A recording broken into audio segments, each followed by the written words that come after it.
welcome. So we're at the movie team. No, I tell people I hate movies. An award-winning filmmaker, producer, and editor with over 30 years in the industry. While I was at New York Film Academy, I went there in August, and then in September was 9. So when I went back outside and looked, the same building was on fire, empty space, gone. I said, look how I come fire and come dead. Today we're diving into the journey of Carlington Silburn. I'm the type of person, and I tell people this, if you call me for a project, I'm going to eat, sleep, and breathe that type of genre. Out you will never give me an interview. Never. Out you always run me. We do a score when we beat the woman and the girl with the hammer and everything. We do a reenactment and now they're not in it. What? Oh, you're going to talk about this and me not for laugh now? What was it like when the car did crash and lit down a bunch of people there? Oh, lit me down? Are you lit down? Yeah. One person go over my head. Ambulance! Open Chat Podcast.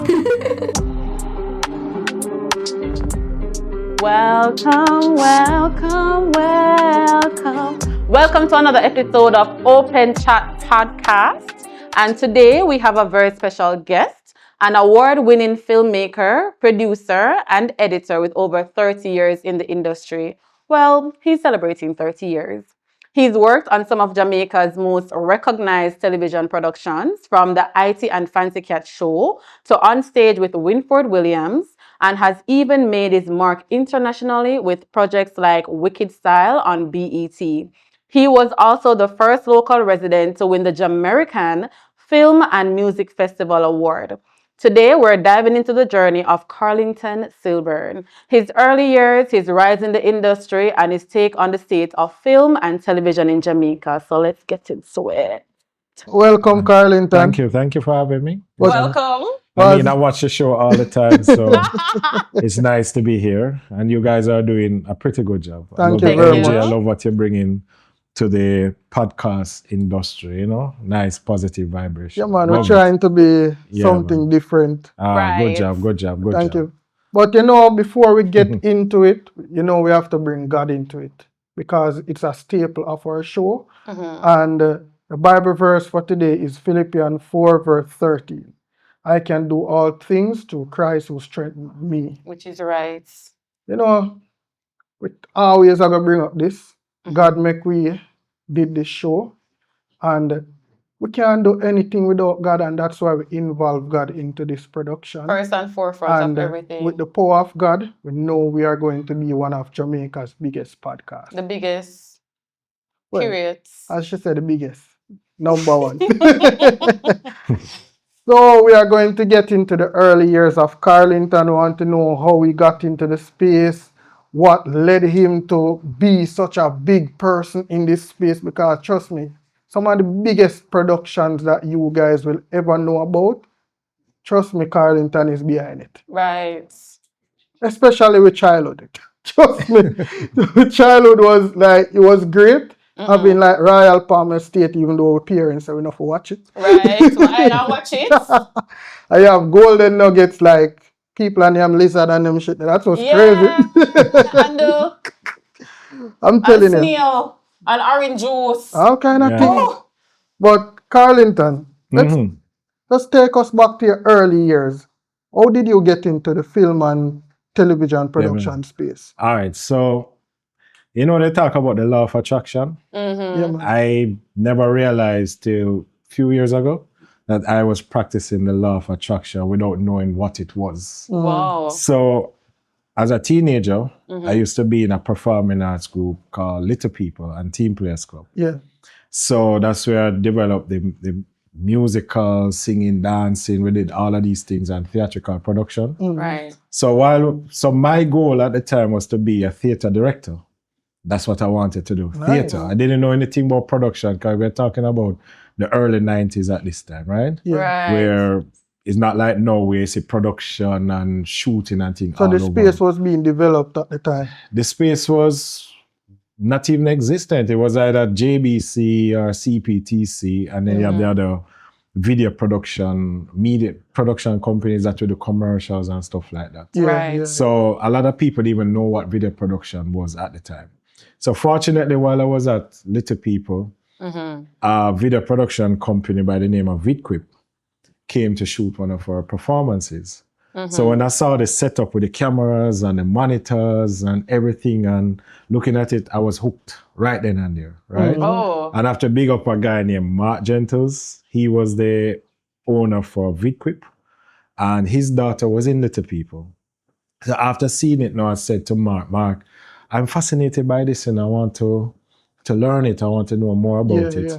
Now, I remember one holiday he had me come by the office, sat down, just observe, but it was great, you know? And then from then on, I've been telling everybody, I was in third form at the time, that I wanted to do video production. So back then in high school, 93, 94, them time, everybody want to be accountant. Oh, That was a popular career. Yeah. Like, who want to be accountant? Almost all of the class. Because account was an easy subject at the time. So everybody wanted to be And an mess with money. accountant. Yeah, man. Money. So I was like, I just video production. I want to video production. How I was going to get into it, I don't know, but I just wanted to do it. Now, in 95, my final year at high school, I used to go Arden Extension. I for big up some famous people from Arden Extension, Keep Rich, Yeah. Alazine, Yeah. Passion Minot. Yeah. Yeah, man, for big up them peer artists, people come from Arden Extension. So they have what you call a work experience, a job experience program. Like an internship? Yeah. So Okay. what they did now, because Arden Extension at the time was a evening institution. So we go school from 12:30 p.m. to 5 p.m. Okay. So we Right. share school with Arden Prep. So Arden Prep we go from in the morning till 12:30. Then we would take over and use the same facility. Right. So we had the mornings free. So what they did now, they find out who wanted to do what with their future. And then they would find them a 2 weeks work experience in that industry. Right. So of course I told them that I wanted to do video production. At the time, my interest was VidQuip, Phase 3, Media Mix. Nowhere I wanted to go CVM. They couldn't get me in any of those places, and they say, hey, CVM is willing to take you on. I was like, all right, cool. That time CVM was about 2 years old. Right? Oh. Yeah, CVM just started. So I went to CVM, did 2 weeks there. So I used to go there in the morning at about 7, 8 o'clock, and then leave to reach back for school by 12:30. Right? So CVM first gave me that exposure, and this was leading up to the end of high school. And then they said I could come back for the summer. Once I finished school, went back there in the summer. Summer finished, they said, what you want to do with your life? What you want to do? And I said, this is what I want to do. And they took me on. Let me tell you something. If That me is didn't know nice. this, I wouldn't do CXC. Because I never had to use my CXC. None at all. None at all. Because I got my job long before CXC come out. Yeah. So not once in my life I had to show an employer here. Yes, This yes, is my qualification. No. So I got it easy, and I've been doing it from ever since. I started when I was 17. And now, 30 years later, still doing it. So you basically did what made you happy. Yes, yeah, man. It was my everything, man. It was my daily vitamin and calorie, man. It was my first, second, and third. Everything, man. You see that? they You ever been talk about- passionate about being passionate? Yeah, man. You talk about the 10,000 hours. Yeah. I gave my career the 10. Because I never had a girlfriend, never had nobody at the time. So I used to put in long all hours. the focus on So that. that focus? Yeah, man. I was at CVM working. There's a guy there named Robert Davis. When I went to CVM and I saw Robert, 'cause I didn't know anything about editing or nothing. Remember, only thing I knew about was directing. Right. And I wanted to be a director. So when I saw the editing now, I was fascinated by it. And there's this guy named Robert. When he use a machine, fast. I'm going to let you guys show an image of what we used to edit. Yeah. It wasn't no computer or nothing. It was actually Is an that analog typewriter? machine. Oh, analog machine. Yeah, man. But you have Use to a press button. typewriter. You have to put the Look, I sound tape. like some typing some. No, man. You have to put the tape in the machine. And spin up the tape. And play it and rewind and all that. And I used to say move fast. And I said, no, man, I have to get up to his level. And I used to just practice. Right. Yeah, man. And I don't forget the people who helped me. There's a guy named Troy Cockins, still friends. He used to see me struggle. I remember one evening after work, he was on the night shift and Troy saw me struggling. And he said, what you do? I said, boy, I try editing. I said, come on, let me show you 2 things, man. And he was the first person to take me on and show me the technique just quickly. And from that, just run with it. All right, so before we move any further, we want to talk about how instrumental it was when you were in drama with Kathy Levy. How did that shape you? Oh, good question. I'm glad you brought up that. The number one thing, work ethics. Because when we were in Little People, discipline and work ethics was number one. It was our life, you know. Yeah. This wasn't nothing you only do on a Saturday or Sunday, you know. It's every day. Oh. We had to be at rehearsal. We had classes. Right. So what we used to do, we have singing class, dance class, drama class, right? Every day. I mean, there were schedules. Right. And so we had classes. And then now, when we have our season now, we used to have to rehearse till 1 o'clock in the morning, you know, and we have school the next day. Yeah. This is not on a weekend. Then how to manage that now? And parents out there just waiting on us to finish, you know. The amount of time when you do a routine a year, one last time gone 10 times, you know. Yeah, one last time, you know. Yeah, man. Dedication. So if there's a scene with just the 3 of us in it, you have the rest of the group sitting down in corner doing homework, doing something, sleeping, whatever, waiting for their turn to come. So we built up. So I built up the work ethics. So everybody who came through that system, work ethics, Yeah, man. and it played out when I started CVM because I would see other co-workers complain over some simple work task. For me, it was like, this is nothing to complain over. This is easy. Yeah. This is a breeze. And that's how Winford and I connected and became like a partner force at CVM because of the work ethics that I brought to CVM. I never used to complain. To me, what other people used to see as a lot of work and difficult, to me, it was like nothing. I don't know. Because when we now Little People, and I was also a founding member of Ashy too. After Little People broke up, Ashy was formed and I was a founding member with Ashy too. So, so we got that discipline, man. Work ethics. We had to put in a lot of work. So I say work ethics would be the number one thing to achieve in any, And it also, and you know, the creative side of it too. It's because in theater, you have to use a lot of creativity in order to put things together. So, but the number one thing, work ethics. Always. So you're a big actor. No. Actually, you know, I said to Kathy Levy, who was a founder of Little People, because we still keep in touch. And I said to her that, I said, Miss Levy, can't call her Kathy, as big as we be, you know, we have to call her Miss Levy. Have to be respectful. Yeah, man. Yeah, man. We say, seriously, talk to me, be honest. When you pick me for Little People, you had a quota to fill, right? Because I can't sing, I can't dance, and I can't act. So it's like you just needed to know that you had to get 10 people because you had to audition, you know, right, to get into Little People. Yeah. You had to do an audition.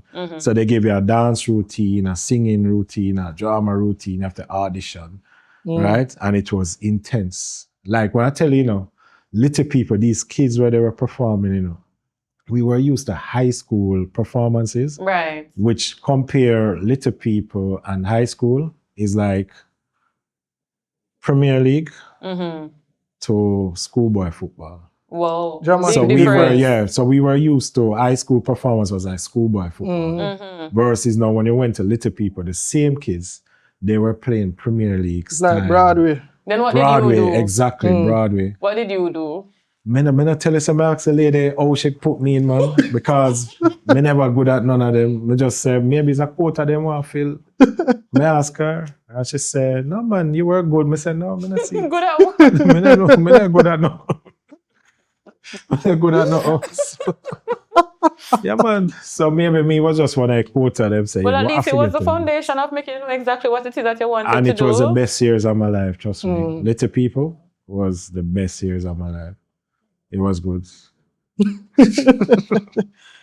So you work with some of the legendary figures like Lenny Lickle-White, and you had brought up Winford Williams. Yeah. What was it like working with working on stage? All right, so let me give you a backstory. On stage, many people don't know this, you know. Right. Winford was a sales rep at CVM, you know. Sales? Yeah, man, Winford used to sell commercials and ads and stuff. That's what Winford was at CVM, you know. Winford? A sales? Williams? Yeah, And that man, you Winford really tell have them to... no. A commercial he used to sell. commercial and then Yeah, sell. man. I can't picture Winford Williams. Winford was a sales rep. The only thing we know the man for sit down and talk, the No, man, wicked Winford interview them. was a sales rep. In the 90s, Winford was a sales rep. So how the relationship started now. Winford had Red Label Wine as his client. And at the time, Red Label Wine had a competition called Red Label Wine Song Competition, where they go around the island and pick talent, then put on stage shows, you know, amateur talent competition. And Right. they will bring celebrities to come and perform, Monster Shack crew, Skating crew, all different, so they will perform. So Winford has always been creative and always try to find a way to give his clients more for their money. So he created a show out of it for TV and he started hosting that, right? The Red Label Wine Song Competition. Right. So that's how Winford and I, at them time, you know, I was still a rookie editor, you know. I was still there, ping pong, I try own my skill, take two little music video, join it up together. Yeah, man, we are the baddest thing. But there's basic edits and there was advanced edits. Right. So Winford was working with his editor. So like he would edit the show on a Friday to go out on a Saturday. And Winford and the editor kick off. Kick off, yeah man, kick off. And the guys say, yo, I nah work with it, you know, man. I nah work with it, I nah do it. Winford now in a panic. This is Friday evening, the show to go out Saturday. Winford saw me and said, Carlington, you can't help me edit that thing here because me now have no editor. I said, Winford, you see the editing thing the way I do? Advanced edits. I just watch the man and sit and do it, but I've never done it. He said, Silly, come man, come do it. Because Silly called me. Silly. Right? He said, yo, come do it, man, and thing. I'm say, all right, do it. He said, when I did that edit, Winford was so impressed. He has never let me go after that day as him editor. So we did the Red Label Wine Song Competition series. Then there's a lady who used to host but not to cut you. That Red Label Wine thing with Winford Williams, we can go up on YouTube and find it? Yeah, now go find that. Because you talk about before internet 96, 97. So it wasn't recorded? Yeah, but those were Old in files. CVM's archive, so nobody probably have that. Yeah, man. CVM. Come on. Roll the tape. Big laptop back. We need to say about that show. We need to see Winford Williams in action doing something. Before on stage now, he had another entertainment show called Vibes, but he inherited Vibes. Right. So there was a lady who used to anchor news, Cathy Owen, on CVM. She used to do Vibes, but because now they changed up Cathy's portfolio and made her start to do the morning show. Right. When CVM introduced the morning show, they took Cathy off news and said, all right, you're going to do the morning show. So she didn't have time to do Vibes anymore. And Winford said, let me take it over. There was me and Winford there as a team, as shoot and I edit. And then the Vibes thing started to become a problem. Yes, so on stage was really a way for Winford to utilize the archival footage that he had with Heineken Star Time. Right. Because he had at that time, the vintage acts were taking over stage. They were like the biggest thing. Right. Yeah, man, the vintage shows. We can remember Heineken Star Time. Heineken Star Time, yeah, Stars Are Us, all that. But CVM had a partnership with Heineken Star Time. And they had these great performances. So Winford wanted something to do with them. Right. And that's how he created On Stage, you know. So it's review. It was just highlight. It's just to show the performance. Performances. Yeah. So he would just do his opening link and say, in my best Winford imitation. Yeah. Tonight, on stage, we have Alton Ellis. And the crowd went wild. Let's take a look. I said there for Trina all the time. So what he did now, so the show evolved now into him now saying, you know what, let's do interviews with these vintage acts. Right. Right? Yeah. And it was all about vintage artists. That's what On Stage was, you know. It was just the old-time artists, them, you know. Right. I tell you when it changed, Ninja Man came out of prison. and he brought Ninja Man on stage, and Right. that just mash up Jamaica. He had to do a repeat the following Saturday. So we need Ninja out of prison so we can get a repeat on the Yeah, show. man. What Yeah, do we man. need? Ninja Man was in prison by call, mash up the show, and then the traction that on stage got, seeing Ninja Man, Right. he just kind of now balance it more with the dancehall artists now. Then him they get Bounty Killer, but him they still mix it with the Right. vintage to what it is today. So I was his editor for that show from basically day one. Day one doing on stage, and he and I was, yeah man, close. Well, I remember a couple times I woke up in Winford. Winford say, yo, what go on, we're silly there. Yeah man. That's Yeah, all him Winford. call you, silly. Yeah man, Winford never used to let anybody edit for him during the time when I was at CVM. Okay, you create that kind of trust with him. Yeah man, and he always said that my editing style bring across his creativity. So how Winford would write, he would write in a way that he knows I will find the right, because I'm a storyteller. Right. In terms of my editing skills, I'm a storyteller. So what I used to do back in them days, I used to say, Winford, give me a script from early. I would take the script, go home, and look at it. So when I was at CVM, I was at one point, when I started, I was the assistant librarian, you know.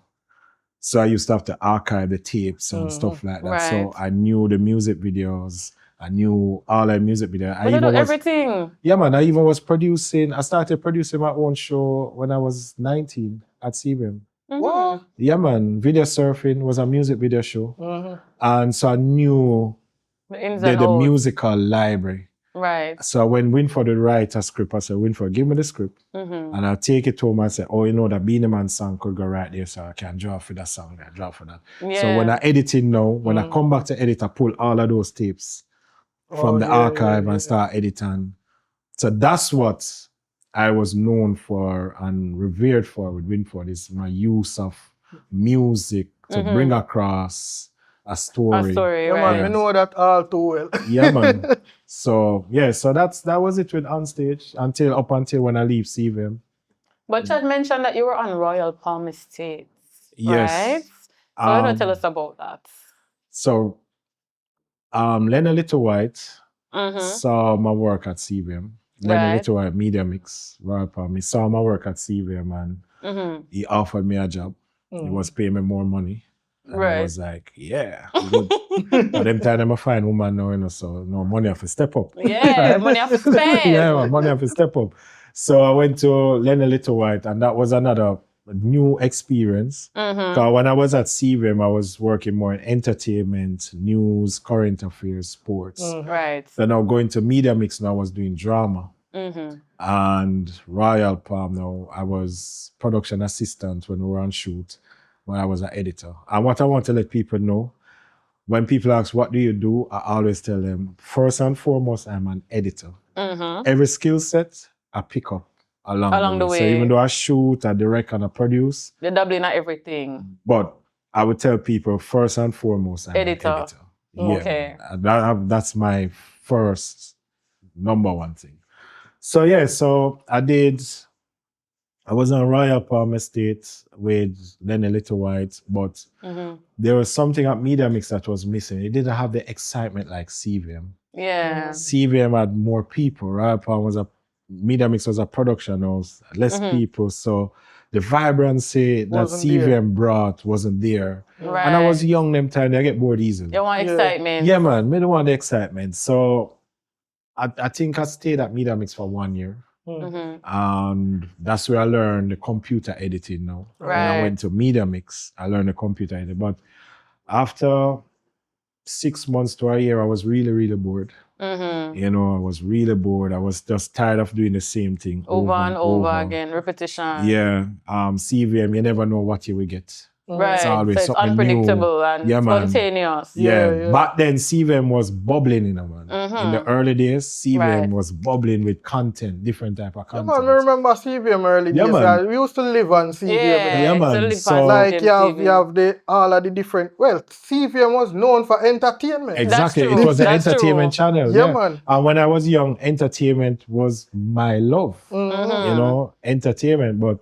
Media Mix gave me the experience in working with drama, Royal Palm Estate, and we did a sitcom at the time that they had named Star Search at Chxt. And that was great. So that was a good experience. Right. But I did my time after a year. I was bored. And, Oh, so you don't really like the I went movie? back to CVM. Yeah. Yeah, So now we're man. at the movie team. No. I tell people I hate movies. Why? I work on one movie already and I said never again.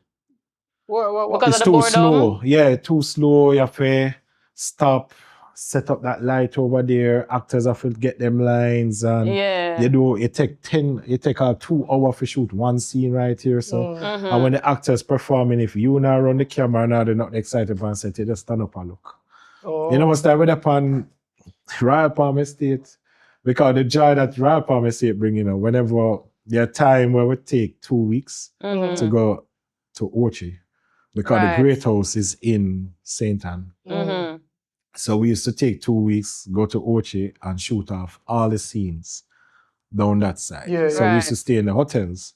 So when we're at the hotel now, we're done shoot, we reach back like say 6, 7 o'clock, whatever time. We enjoy the hotel life, so we're not gonna be till 1, 2 morning. So that was the And then upside.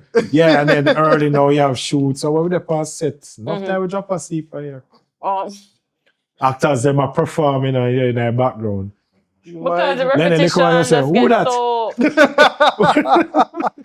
They drop asleep, man. So yeah, but Lenny was a good director. I learned a lot from him with that.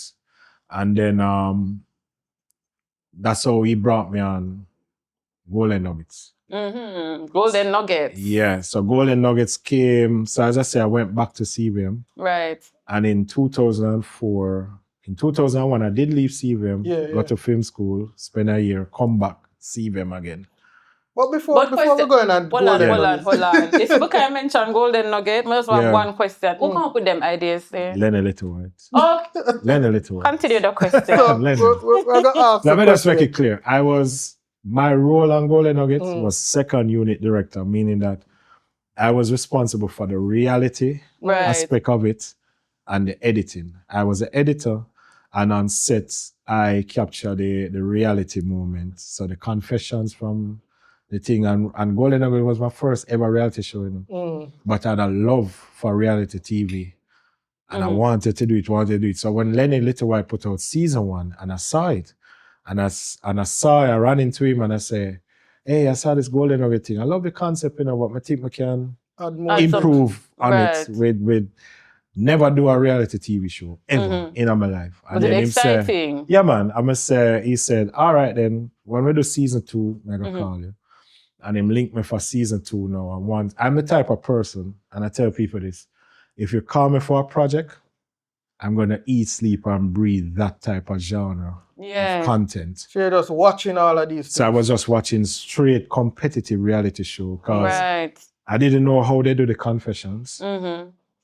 And I had to study that. Yeah. I had Right. to study how them shoot it, how them edit it, how them do everything, how they use the music. So I was on that constantly.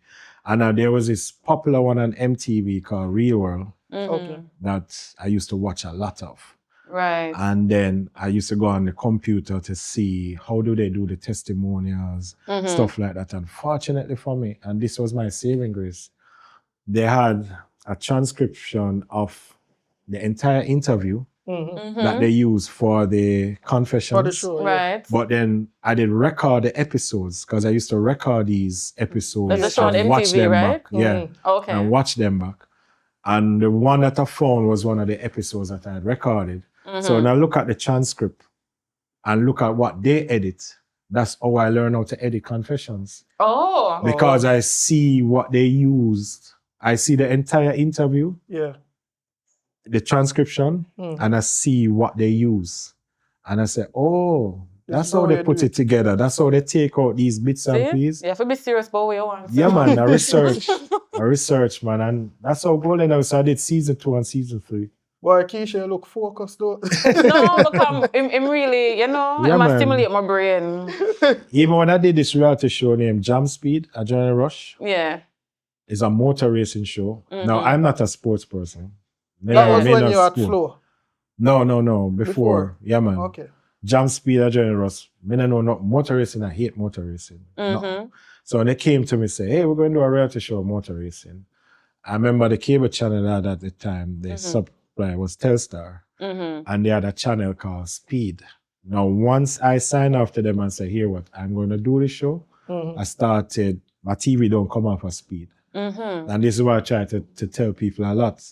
You have to study what you're going to go into. Right. So I had to look at Speed and say, okay, this is how motor racing, I have to learn the tone of it, the energy it bring, everything, so I can bring that storytelling vibes into the one that you're working on. So as soon as I finish Jam Speed, when I watch Speed again. But how was that experience for you? It was great. Great. Well, that's what is important. It was great. Well, you learn how to drive car too. Swerve and all No, of these it's things. improved my driving skills. Oh, they actually drive car? No, but working on the show, because they were giving them driving lessons and stuff like that, how to improve them driving Drift skills. and all of these things. Yeah, so it's like it really took my driving to another level. So, I even had a crew I member remember said- that show, but let me ask you a question. What was it like when the car did crash and lit down a bunch of people then? Oh, lit me down. Are you lit down? Yeah. What? Oh, God. No, Yeah, need to man. hear this. What? Yeah, man. You never know. No. I watched The that. tree, man, them lit down me. I wanted the tree. Me never know. Me watch that all the time. Me never know how you I lit mean, down. the white shirt. God. So So, I watch this. Him have all I take. we have the clippings. Yeah. Oh, I want to see too. Yeah. White shirt. So what- roll what- that footage. We're gonna roll it. When I went out on the test run, I went out with the hopes of doing as best as possible and getting a good feel for the car. I came off the corner fast and I was mixing up the brake and the gas pedal. I saw the car coming towards us. I said, watch out. I'm still heading towards the crowd. I said, hold on a second, she's not slowing down. I said, okay, this is disastrous. I know for one that something is going to get hit. So I decided to go in the grass. I felt one person go over my head. Boy, see some man get clean up and all them sort of thing. Seeing the whole collision, it actually reminded me of Matrix. You know, seeing the three photographers basically in the air. But how was that? All right, so day one, first day of filming. Sorry. Jam Speed, first day of filming. We drove a racetrack. And the first challenge, it was 38 people. And it was to start weeding out people. So one of the challenges I gave them was a go-kart driving thing. So it was time-based. Right. So they were judging on who did the course the fastest. So this girl decided to do it, and as she said, she got confused because with the go-kart, it has the gas and the brake separate. separate. So you have to use the right leg for the And gas the and the left left leg, leg. yeah. So Oh. that's how it works. So it confused her, and the cart was coming and she didn't know if to stop and thing, and she was coming straight towards the entire cast and crew. And then when we realized that she's not stopping, everybody just scattered. Me just happened to run the wrong way. Me and the other two Why? cameramen. And fortunately, we're going in the grass, but the grass is high. So it kind of slow it down, but we still get lick. And it while we flying at the air and Man, them yeah, man. you know, like when you play bowling and Yeah, man. Then you don't get injured or no? No. Can we get up and we start shooting again? My So we God. good. Resilience at its highest. Yeah, man, we did good, Imagine man. them rock First up- day on the job. You get lit though. You can imagine them broke up the director and the cameraman and editor. And get up same time and the start director again. And two of the cameraman get lit down. Yeah, man. The person who go video everything, Yeah, two of we get the three we get lit down. By the way, them saying a production, anything of the show must go on. See, the show must go on. And that is what they mentioned, glad they mentioned it, because in theatre, it teaches you that. Right. The show must go on. You have to. Yeah. Because when I look at now me coming up in television, if a show needs to go at 7 o'clock, you can't make man problem, you can't make money problem, or any kind of problem. Yo, me can't edit right now, or me can't produce a show right now. You have to do what you have to do. You have to do it because your show is sponsored. Right. Millions of dollars is on your show, and your show have to go out at 7 o'clock. So peace any of problems mind. where you have.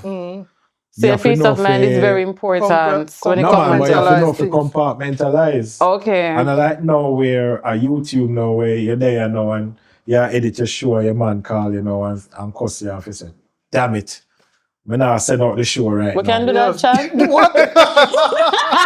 I'm not going to put out the show. So now your audience will look out for your show 12 o'clock and I'll tomorrow before them see it. No, you can't do because that you did the earth a cry. So I have to go right now. Your feelings matter. No, you have to separate it don't matter that. Right now. You have to separate that. When I was doing on stage, you know, every Friday night I was editing up until 2 in the morning, you know. Right. And then I have to reach back at CVM by 8 o'clock in the morning to finish the show, you know. Most of the time when on stage is being aired, I am still editing the other half of the show, you know. Oh, finishing up, you know. Just to get things done. And that has been my life for years, yeah, man. I never know what a Friday night line was. And Saturday whole day, I'm there working on stage. See, sacrifices you have to make for the life that you want? No, man, enough sacrifice, man. Trust me. So tell about Wicked Styles. Oh, Wicked Styles. BET show. Virgin Kibre Magan got a link. He have a link with BET. And they wanted a Jamaican entertainment lifestyle show. Right. To air on Saturdays. Yeah. And it was a 2-hour show.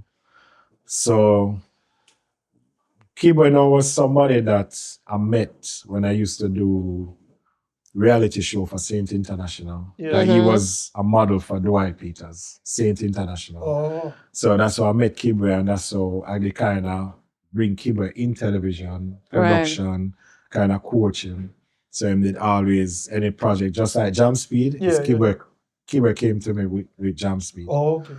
So Kibre reached out to us and said, yo, him link a BET, they want a show, so they want we to do the production arm of it, and to produce it. So it was really a mixture of music videos, and we used to have to find content around Jamaica lifestyle. So I remember we got halfway through, we interviewed the craft people them, and we just go out of town, go some attraction or something. That sounds exciting. Yeah, man, it was good. I will mix that with music video. Right. So we'll probably stop at the craft man, talk to him for 5 minutes, and then we say, all right, the host will say, all right, show back to music videos. Yeah. Oh. But you know, the most interesting thing about that now, we learn BET didn't want to hear any music video that shows the poverty in Jamaica. The poverty and not like that. But that limit the amount of videos them you can't show because majority of music videos. Majority of the music videos. I got have a bit of that in it. A bit of. A lot of. I left them at top. So we have to show a lot of like the Shaggy type of video. Right. Sean Paul and a lot of, so it was very few videos because them really couldn't take the video them were show Jamaica in a No negative light. Yeah, them never want that. Them say, listen, no matter even high the vibration. Sound big, you know, the sound big and the sound of them, they kind of put a restriction on that. And that made me realize, say, yo, when we do videos, we really have to think international as well, you know. You know, I've always been saying that I think we limit ourselves because a lot of the time they shoot these videos and when they listen to the song, I don't think they really listen to to the words of the song and coordinate the video with it. Yeah. It's like no matter what, it still have to have some ghetto element. Exactly. Like, I'm like, bro, I'll if you get out, I get out. Why you still sing like you're living To like make it ghetto? more relatable. I mean, Yeah, but look more. at Spice. Spice always says she come from ghetto and poverty. You never see Spice True, video But them. that's what I'm saying. true. Spice Our music never, video them zinc always. fence But that's and what I'm saying, them Keisha. thing, man. You can, alright. Yeah. Let's just say I want to set up a scene in a music video. You can still put up some zinc fence, put up some speaker, and still create a scene that don't look ghetto, but they look like a Actually, scene. no, because now that you mentioned Spice, Spice have a lot of video we should show old time dancehall something, Yeah. and you can see say like she put the little setting, They but create a set. but Yeah, man, it's she really create that amazing. international But And you then- see her suit and something. A lot of them you watch them videos, see be a garbage in the background. It's like True. there's no creativity being added. It's just like you just go and shoot something. Yeah. So, guys, please add some creativity in the video. Sometimes them just want to be a bit relatable, you know, like you don't want to pretend like this is not happening. Yeah. But sometimes I think, as you say, if you put good, eventually man, good will come. Creativity, man. Yeah. So you were the first Jamaican resident to receive, rather to win the Jamaican Film and Music Award. Yeah. Tell me about that. In its fifth and final year. So in 2001, I think that was how much years in the business now?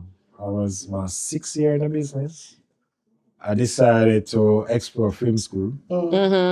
And Where did you went go to film school? I'm sorry. New York Film Academy. Okay. So while I was at New York Film Academy now, when I was there, I went there in August, and then in September was 9/11.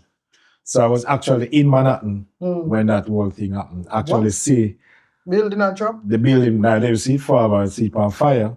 And then went into class. And then by the time going to class, sit down, shortly after a girl come and say, the Twin Tower fell. When we went back outside and looked, the same building was on fire, empty space, gone.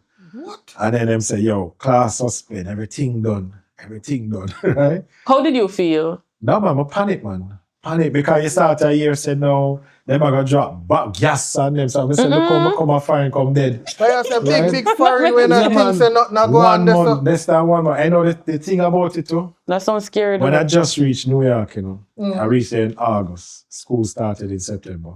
My Right. brother say, you want to go check out the Twin Tower thing? I'm going to say, no, man, I'm there 1 year. I have enough time for check that out. That makes sense. We rush that now, right? And in that 2 or 3 weeks time, Big They're drop. gone. it gone.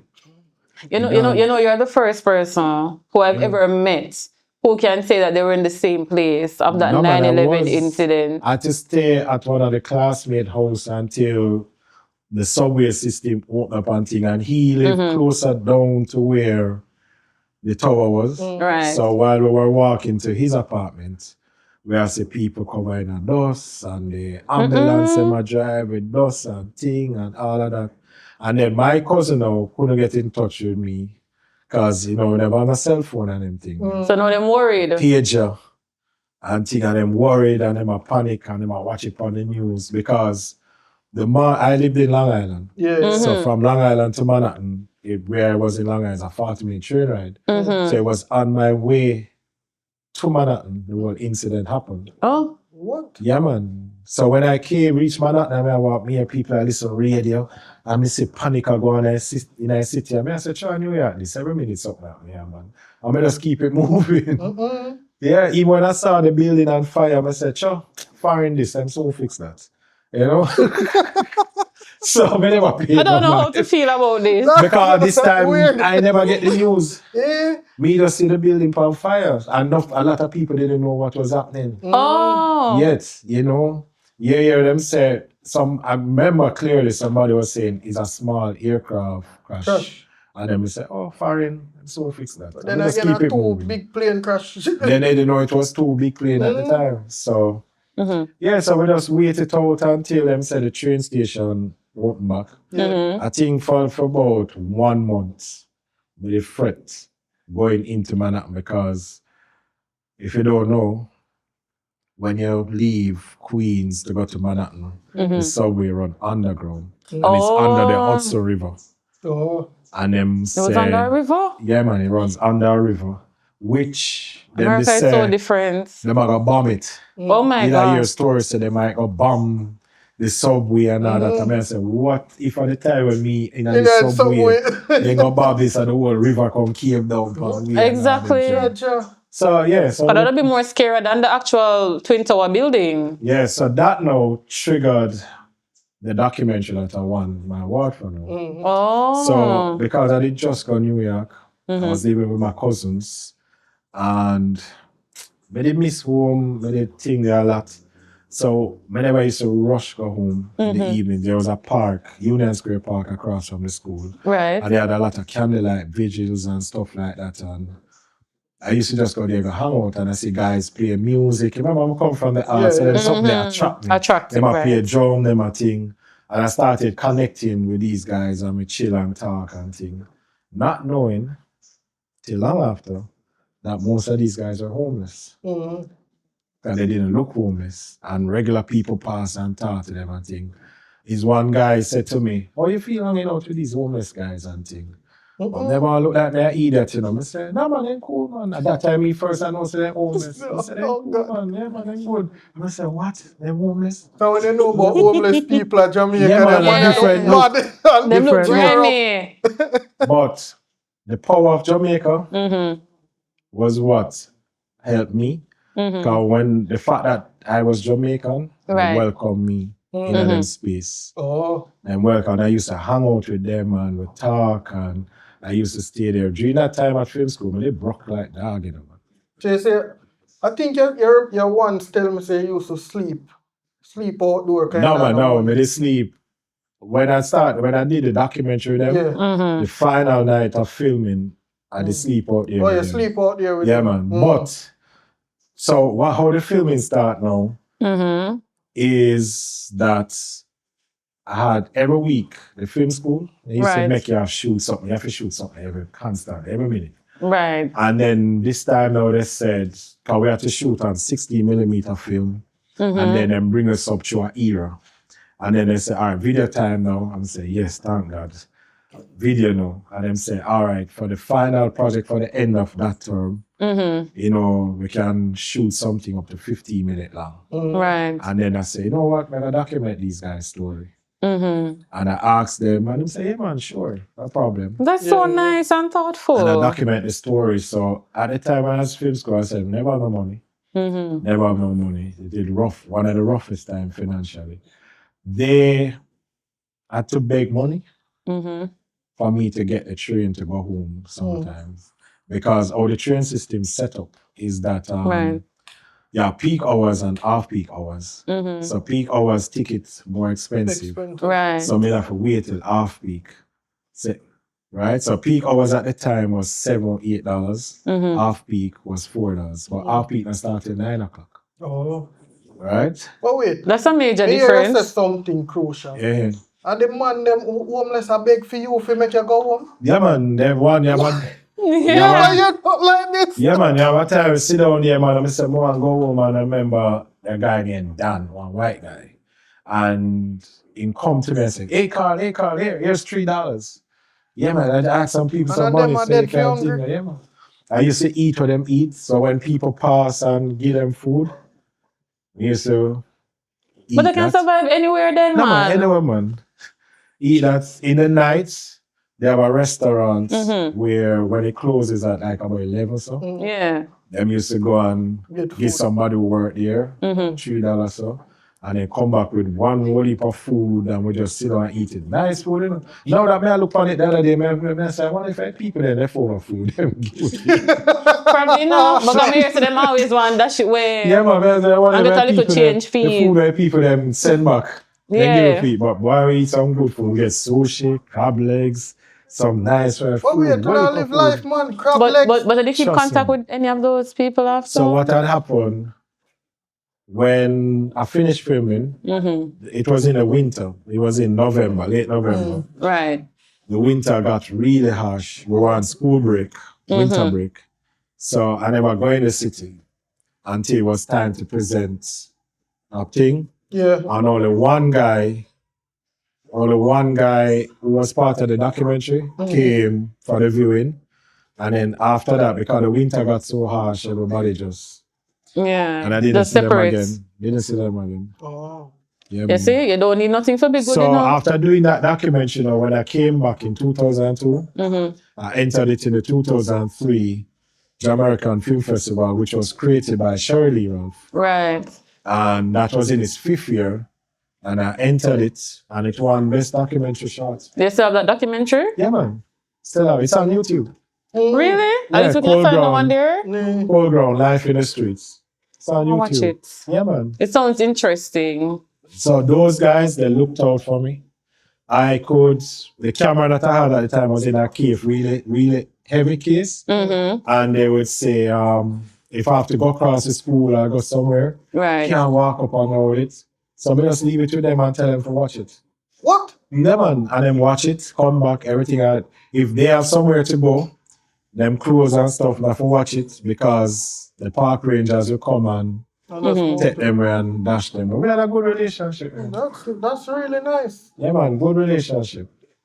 Build up a good relationship. Can't left your camera with nobody at Jamaica. That gone. That disappear. And if all the parts themselves. They sell everything No, for man, cheap. we had mutual respect. I remember, as I said, the guy they would beg money and we go buy dollar menu and come back and eat and stuff. Yeah, man, it was a family thing. So that was one of my proudest moments, winning. Yeah. And they say I was the first and only local resident because after that year, the festival never happened again. Yep. It was destined for you, man. Yep. Yeah, man. But I'm seeing here that you directed and edited season 2 of the IT and Fancy Cat show. Yeah. How was that experience? IT now, so I'll give you the story with IT. I met IT when I was doing this project with Digicel. And he was a host. I was a director, producer. Right. And that was the first time meeting IT. And I said to IT, you know, say, I have an idea for a sketch comedy show. And at the time I said I was calling it LOL. And then he said, oh, I have an idea, you know, say I did a pilot for a sketch comedy show too, IT and Fancy Cat show. And I said, oh, good. And I said, you know me, I love for me and you to collaborate, work on that show. Right. And he said, all right, cool. IT, go around me. IT, go use.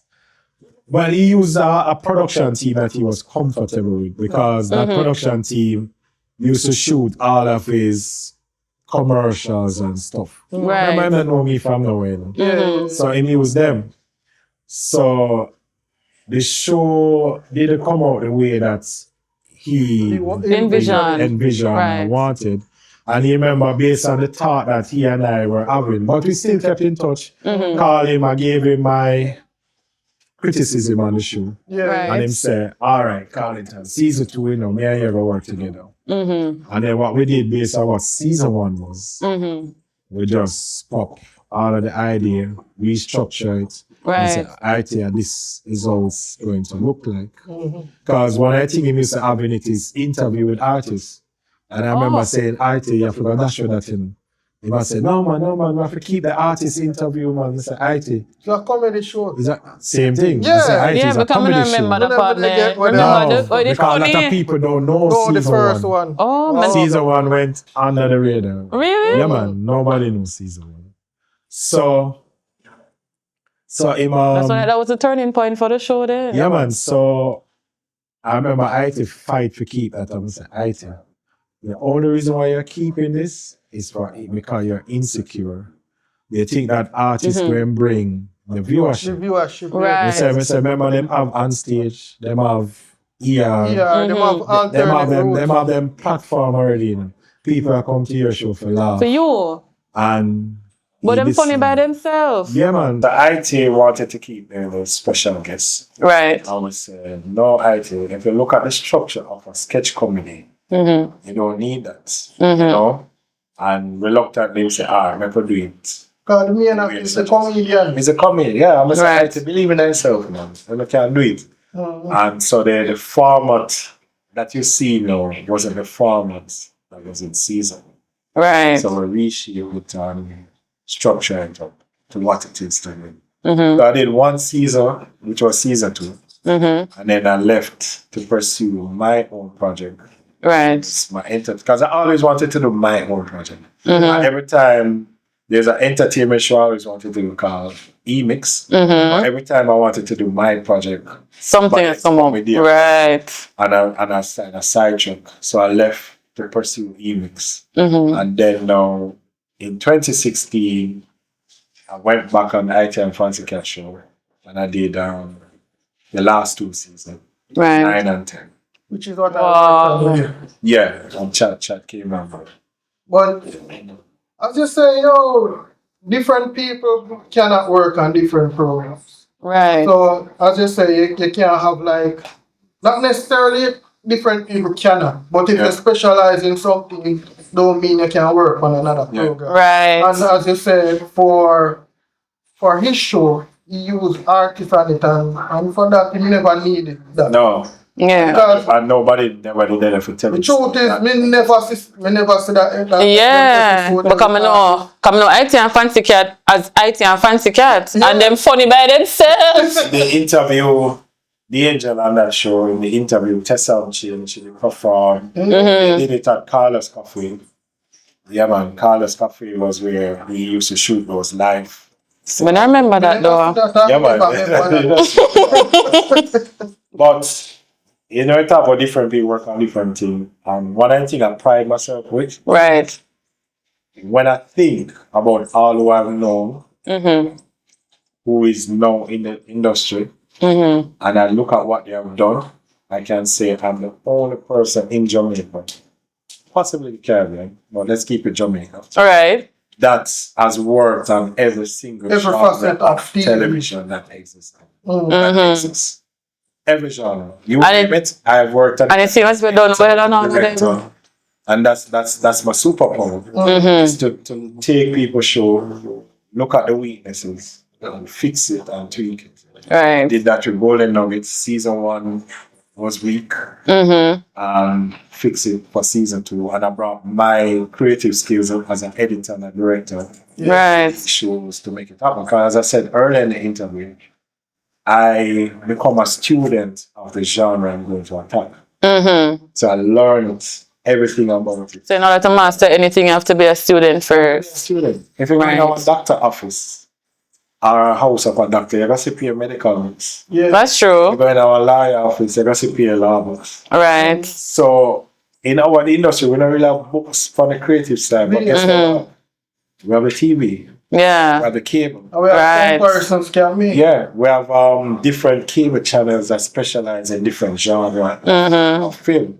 So therefore, what You have a variety of doing, options. you have the option now to look at that and do that. So well, the interview we have to make a part 2, but we have to wrap up part of this. But wait, no, he mentioned EMIX, but he didn't say nothing else about Yeah, EMIX. that's it. So before we go to a part 2 of the show, we have to talk about your own show. Right. So, all right. So EMIX came about because I was looking at what Onstage and EI was doing. Right.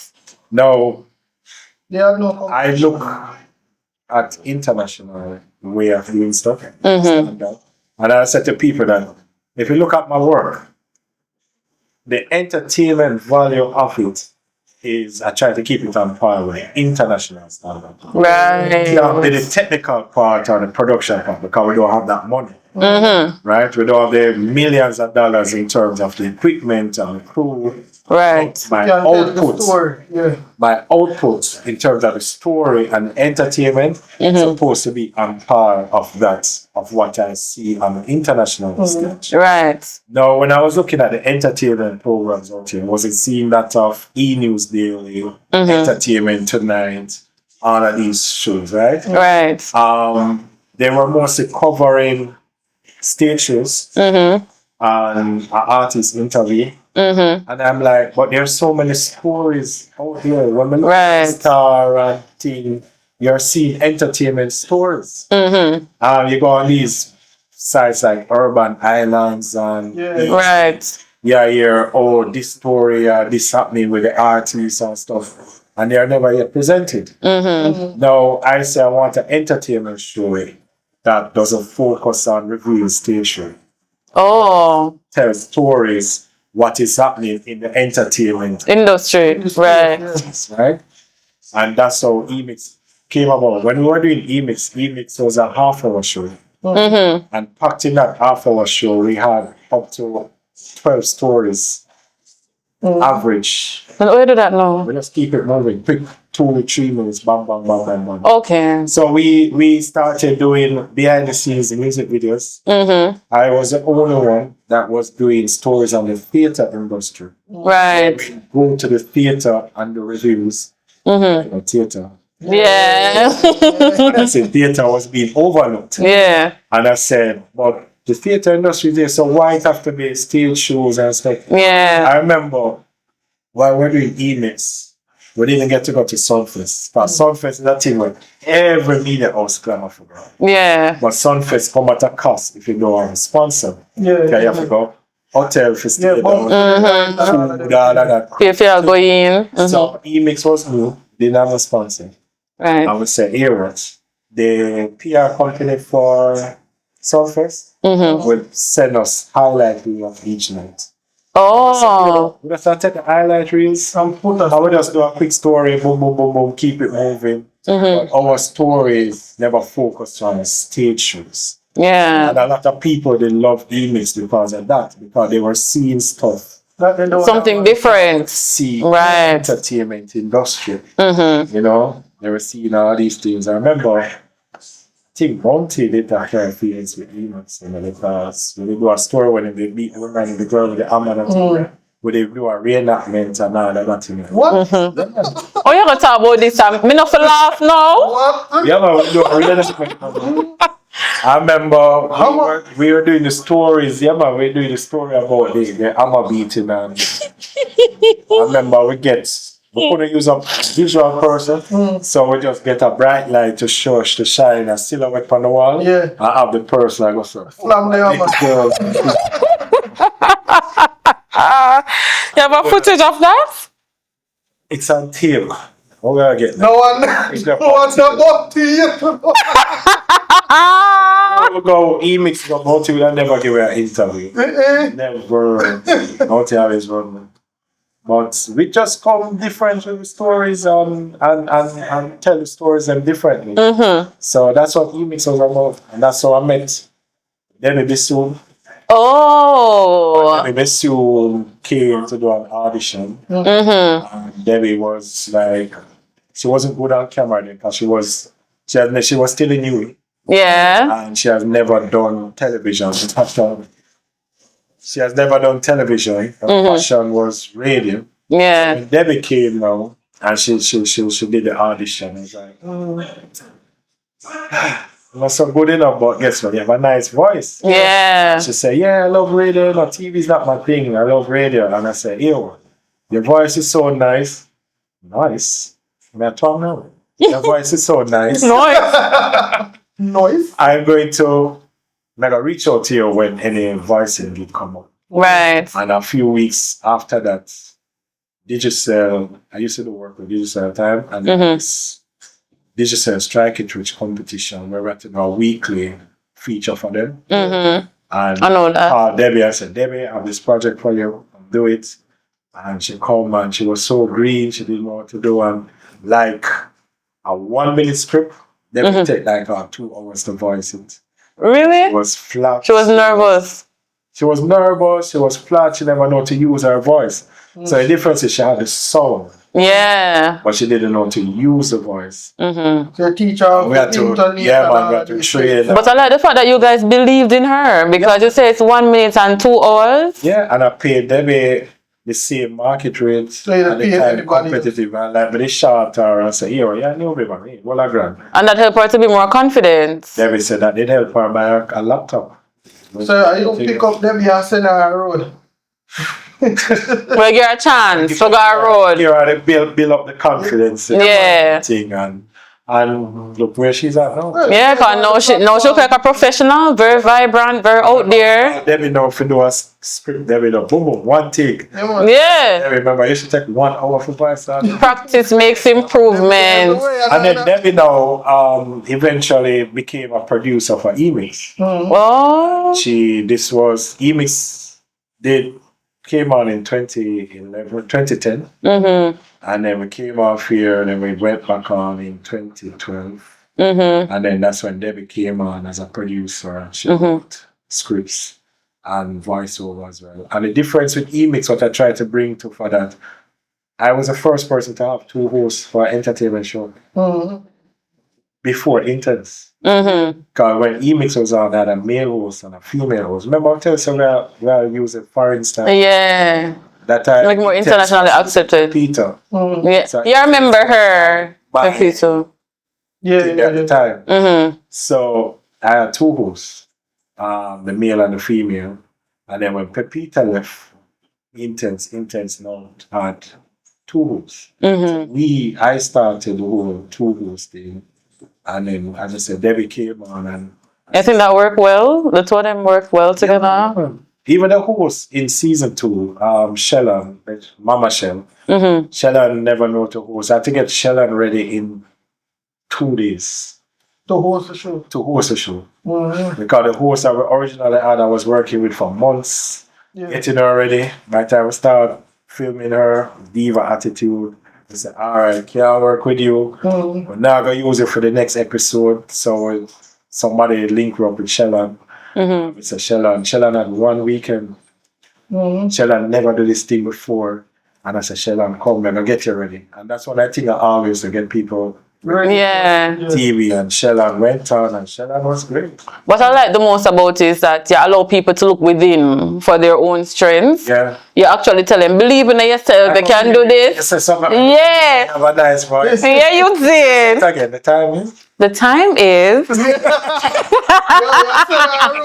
I said they go on your road. Yeah, but then again, I mean, fine art, so we have to take the credit for that.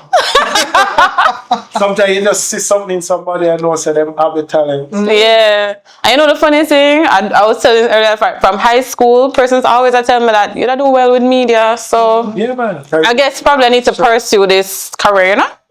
Yeah. Creative arts, you know. True, and we did theatre art. You have to remember that.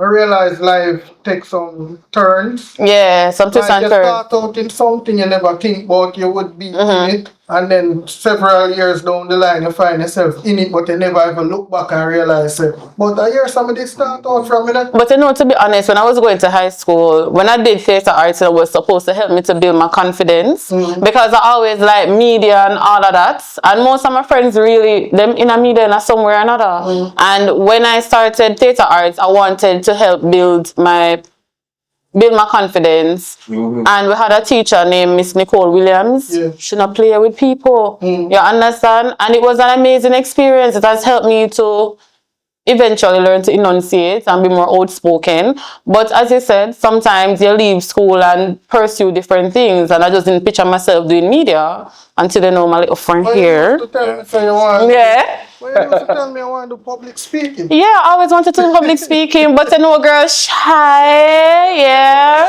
and they will have people believe, and that is why it's good to have friends that believe in you more than how you believe in yourself, right? Because I'm a friend them, I'ma do this, period.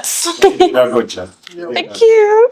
So guys, normally I would have bring in the Bible verse, but I'm still going to do this as a 2-part. Right. So we're going to end the episode right now because we've been going for a long time. And ready for part 2. So later. Open Chat Podcast.